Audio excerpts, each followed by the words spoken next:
السلام علیکم ورحمۃ اللہ وبرکاتہ۔ استقبال ہے آپ کا محمد افضل آفیشیل یوٹیوب چینل پر۔ ناظرین کرام، ایک تحریر مولانا سلمان بجنوری صاحب دامت برکاتہم العالیہ کے متعلق واٹس ایپ گروپ میں بہت زیادہ گردش کر رہی ہے۔ وہ تحریر کیا ہے آپ سماعت فرمائیں، اور اس تحریر کے محرر توصیف القاسمی ہے۔ وہ لکھتے ہیں، ایک ویڈیو وائرل ہو رہی ہے جس میں ایک عالم دین مفتی سلمان صاحب بجنوری کے بارے میں کہہ رہے ہیں کہ پیر ذوالفقار کے بھارت کے اندر جو مریدین ہیں ان تمام کے رہنما مفتی سلمان صاحب ہے۔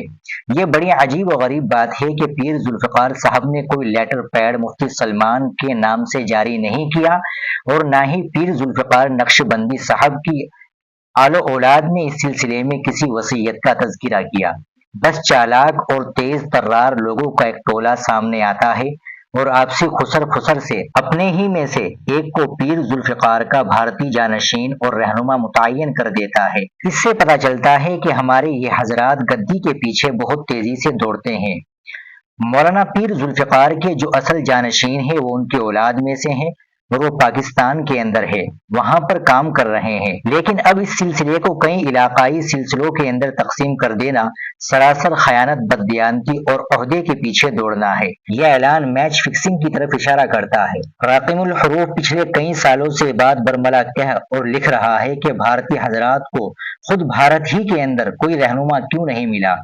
اس کی صاف وجہ یہ ہے کہ لوگ ایسا رہنما چاہتے ہیں کہ پگڑی پہن کر اور ہاتھ میں بیعت لے کر اس نسبت کا بھرپور استعمال بھی کیا جائے اور اس کا پھندا بھی گلے میں نہ پڑے۔ اس چالاکی کے لیے بیرون ملک کا کوئی بزرگ دیکھ لیتے ہیں اور پھر اپنی مکاریاں اور عیاریاں دھڑلے سے شروع کر دیتے ہیں۔ مولانا سلمان صاحب نے آگے بڑھ کر تو مرا حاجی بگو من ترا حاجی بگویم کے فارمولے سے خود ہی اعلان کرا دیا کہ میں ہوں۔ یہ ان کی دور اندیشی کہیے یا کمال چالاکی کہیے کہ دوسروں کو موقع ہی نہیں دیا کہ وہ بھی بیچارے کچھ بول لیتے۔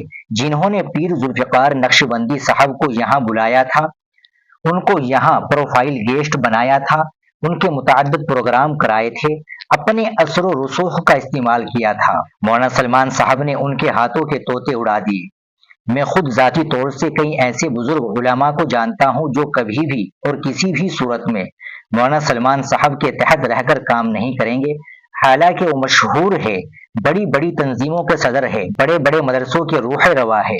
بیرون ملک ہر بھارتی مرید نہیں جا سکتا، اس کے پاس اتنے وسائل نہیں ہے۔ آخر تصوف کی جو کڑیاں ہے وہ بھارت کے اندر بھی ہے۔ ان لوگوں کو یہاں کیوں کوئی بزرگ نہیں ملتا؟ کیوں یہ لوگ بیرون ملک بھاگتے ہیں؟ بالآخر ہر عالم اپنے آپ کو پیر ذوالفقار کا مرید و مجاز کہلانے کے لیے کیوں دوڑا پھرتا ہے؟ خاص طور سے وہ علماء جو قوم کا چندہ کھا گئے، چندہ کھا کر اپنی مضبوط کوٹھیاں اور مکانات، مدرسے وغیرہ بنا لیے اور کئی نسلوں کا مضبوط معاشی انتظام کر دیا۔ اس قسم کے لوگ پیر ذوالفقار کے پیچھے دوڑے جا رہے ہیں۔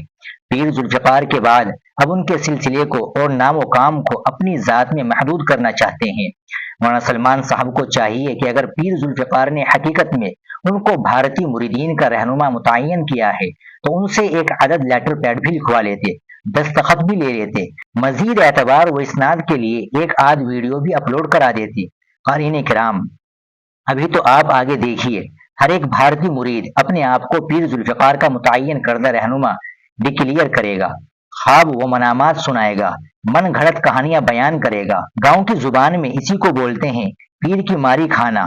اب میں پیر ذوالفقار کے دیگر خلفاء و مریدین سے گزارش کروں گا کہ بہت جلد وہ بھی اپنے اپنے ناموں کا اعلان کر دے، کہیں ایسا نہ ہو کہ مولانا سلمان ہی ساری بالائی چاٹ لے اور آپ کے ہاتھ میں پھٹا ہوا دودھ آئے، یعنی گھسے پٹے مریدین۔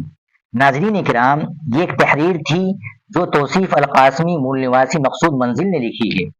آپ اس تحریر کے بارے میں کیا کہیں گے کمنٹ باکس میں ضرور بتائیے گا، اور آپ ان کے الفاظ کے بارے میں کیا کہیں گے کمنٹ باکس میں ضرور بتائیے گا۔ ویڈیو کو لائک اور شیئر بھی ضرور کر دیجیے گا۔ آپ ہمارے چینل پر نئے ہو تو چینل کو بھی ضرور سبسکرائب کر لیجیے گا۔ السلام علیکم ورحمۃ اللہ وبرکاتہ۔